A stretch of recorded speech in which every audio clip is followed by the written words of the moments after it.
ഏട്ടൻ ഈ ഡ്യൂട്ടി തീർത്തിട്ട് വരാം. എന്നോട് എന്തോരം ഇഷ്ടമുണ്ട്. ഒരുപാട്. ഒരുപാടെന്ന് വെച്ചാ? ഒരുപാടെന്ന് വെച്ചാ ഒരുപാട്. അയ്യോ നീ വെച്ചേ അപകടമാണ്. ഐ ലവ് യു ട്ടാ. Love you too. പേടിത്തൊണ്ട്. പിന്നെ ഒരു കാര്യം, ലിസ്റ്റിൽ 88,000 ആയിരിക്കും എന്ന് വെച്ച് കൃത്യമായിട്ട് അതന്നെ എടുക്കരുത്.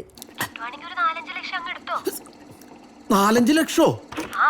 ആരായാലും കുഴപ്പമില്ല. ഞാൻ സാധാരണ കള്ളനല്ലേ. ഓ എന്നാ ഒരു 2 ലക്ഷമെങ്കിലും ഒന്ന് കൊണ്ടുപോവാ. അതൊന്നും ശരിയാവൂല. നമ്മൾ അത്യാഗ്രഹം കാണിച്ചാലേ ദൈവകോപം ഉണ്ടാവും. Hello hello hello hello. എന്തായിട്ടാ ശബ്ദം കേട്ടത്? പെൻഡിലടിച്ചാ. അതെന്താ സാധനം? എന്നുവെച്ചാ ഈ വലിയ ക്ലോക്കിന്റെ അടിയില്